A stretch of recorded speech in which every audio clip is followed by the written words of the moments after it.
Alors, on va corriger quelques points de l'exercice 8.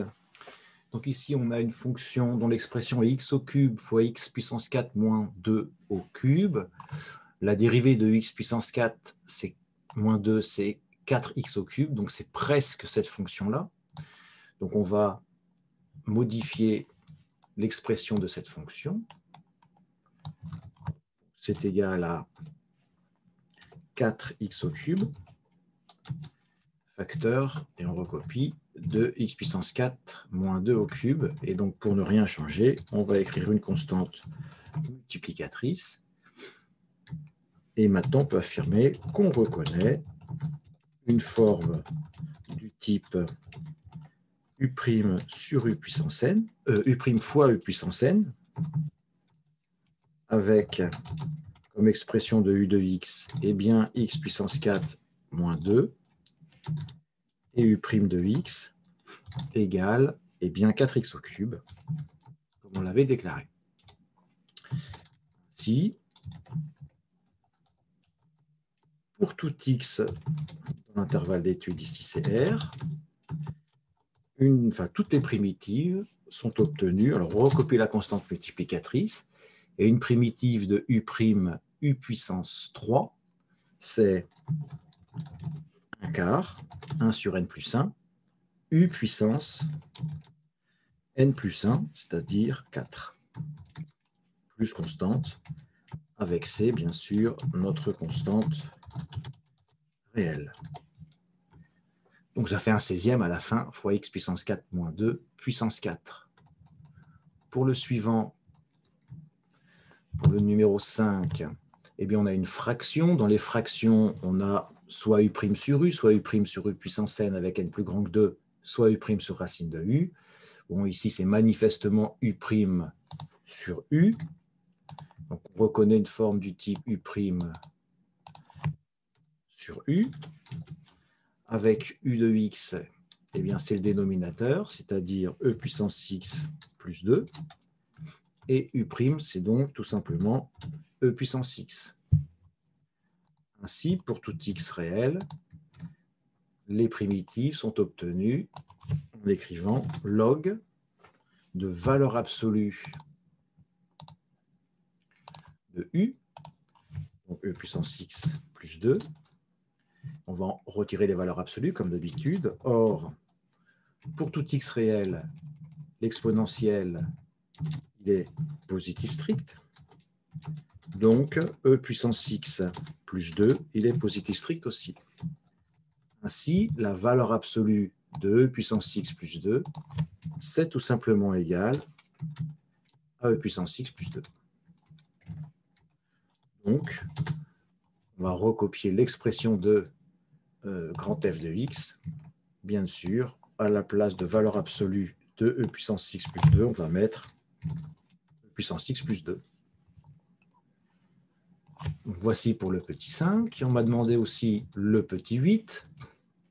Donc là aussi, on a une fraction. Si on fait le même raisonnement, c'est une forme du type u' sur u. Bon, la dérivée de x carré plus 3, c'est 2x. C'est presque ce qu'on a obtenu.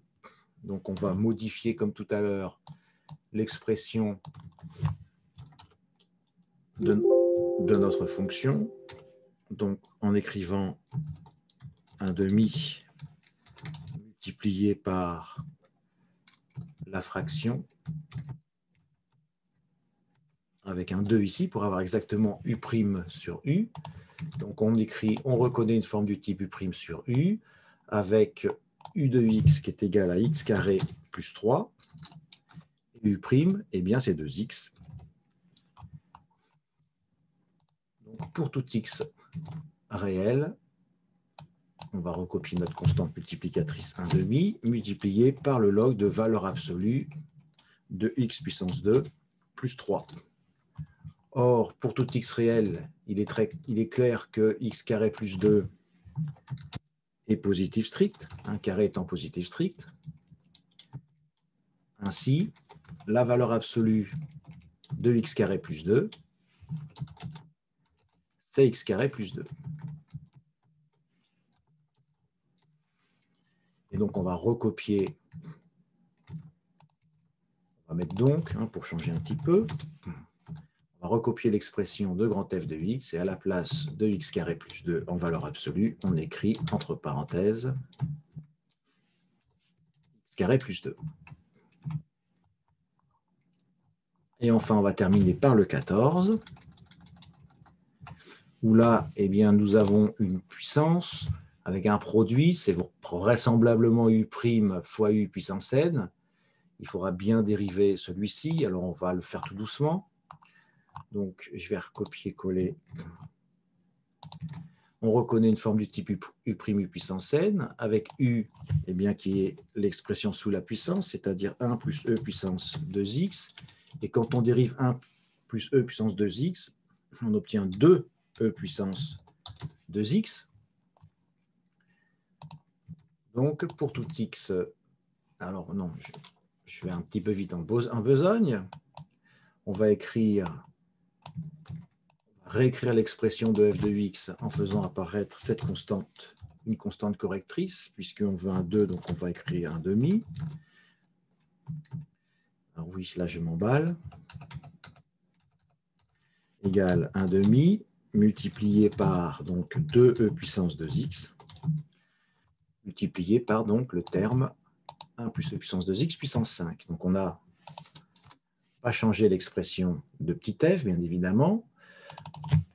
Et on en déduit donc l'expression de toutes les primitives en écrivant donc 1 demi.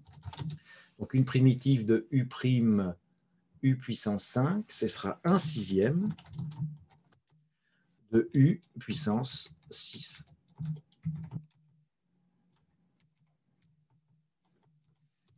Plus constante appartenant à R. Donc voici pour les petites questions que les petits amis en ligne m'ont posées. Voilà, j'espère que la suite de l'exercice a été pour vous. Vous pouvez vérifier sur SymPy aussi. On ouvre SymPy. Alors, on avait vu ensemble que l'instruction pour trouver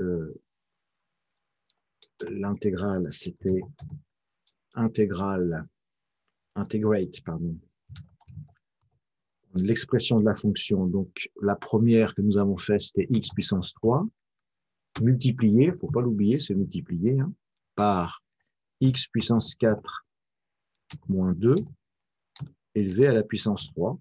Et on indique aussi la variable d'intégration, ici, c'était x. Alors oui, le résultat est un peu surprenant parce que SymPy nous développe l'expression. Alors, on peut lui demander de factoriser l'expression, parce que nous, on avait une expression factorisée. Probablement que SymPy a vu un produit de polynôme, donc il s'est dit, je vais le développer, puis je vais intégrer terme à terme. Lui, ça ne lui coûte pas grand-chose, puisqu'il fait une boucle pour développer, donc ce n'est pas beaucoup de travail, et ça lui simplifie l'intégration. Ça lui évite de reconnaître une forme U' U puissance n, parce que la probabilité d'avoir une forme du type U' U puissance n est vraiment très faible. Hein, là, on a mis un x3, mais si on avait mis un x puissance 2, bah, ce n'était pas du tout une forme U' U puissance n. C'est pour ça que, par principe, les logiciels de calcul formel vont développer. Alors, on peut essayer de le factoriser. Factor de... Alors, je vais essayer de recopier cette expression. Voilà, ça ne va pas aller. Alors, je vais faire la factoriser, l'expression qu'on vient de taper. Alors, est-ce qu'il va valoir un argument x? Non. Alors oui, le résultat n'est pas très satisfaisant non plus, puisque nous, on trouvait un 16e de x puissance 4 moins 2 puissance 4, et lui, visiblement, il n'est pas arrivé à faire une factorisation aussi forte que la nôtre. Alors, comment on peut s'en sortir? Eh bien, on peut proposer cette expression donc du polynôme qu'il a trouvé, et puis on va lui retirer un 16e, c'est-à-dire l'expression d'une primitive que nous avions trouvée, nous, de x puissance 4 moins 2 puissance 4. On va voir qu'est-ce qu'il nous fait. Ah oui, bien sûr, on s'attendait bien à ça. Alors, on n'a pas fini. On peut lui demander de développer ce polynôme, c'est expand. l'instruction pour développer, il obtient -1, c'est une constante. Donc, les deux fonctions sont égales à une constante près. C'est donc qu'elles représentent la même une primitive différente, mais de la même fonction. Donc, c'est assez surprenant parfois les résultats de SymPy. On va essayer de faire l'autre. Donc, il faut avoir un petit peu l'habitude et comprendre comment il raisonne pour pouvoir trouver une façon de vérifier. Bon, là, c'est vrai qu'on avait deux polynômes. J'aurais pu tout de suite penser à faire le développement. Donc, on va prendre la forme e puissance x sur e puissance x plus 2, virgule x. Alors, qu'est-ce qu'il va nous afficher? Bon, ben, il nous donnait le résultat attendu. C'est très bien. Alors, il donne une primitive, hein, il ne donne pas l'ensemble des primitives, enfin, ce n'est pas gênant. Alors, il dit log pour le logarithme népérien. On avait aussi x sur x puissance 2 plus 3, integrate x sur x puissance 2 plus 3. Voilà, donc là, le résultat est attendu. Et enfin, on avait un dernier, c'était e puissance 2x fois 1 plus e puissance 2x puissance 5. Alors, e puissance 2x, donc il faut bien marquer 2 fois x, multiplié par 1 plus e puissance 2x puissance 5. Il réfléchit. Voilà, bah comme tout à l'heure, il nous a développé l'expression. Effectivement, en développant cette expression, bah, on n'obtient qu'une somme de e puissance qui sera très facile à intégrer. Donc, il a choisi cette méthode qui se comprend. Donc, comme tout à l'heure, on ne va pas se faire avoir. On va donc faire la différence entre le terme qu'il a trouvé et le terme que nous avons trouvé. Alors, je crois qu'on avait trouvé 1/12 fois 1 plus e puissance 2x à la puissance 6. Je vérifie comment, j'ai une parenthèse en trop, voilà. Donc probablement qu'il va nous réécrire l'expression sans la simplifier. Voilà. Et donc pour voir si ça fait, alors pas exactement 0, ça peut faire 0, mais ça peut faire une constante, comme on a vu tout à l'heure, on va le développer, expand. On va développer notre expression, on va lui forcer de développer la puissance 6, et il va faire les simplifications. On obtient -1/12, voilà, donc on a deux fonctions dont la différence est une constante. Ça veut dire qu'elles représentent une primitive différente, mais d'une même fonction. Voilà comment s'en sortir avec SymPy, notamment au niveau des puissances. Voilà, eh bien, bon courage pour la suite.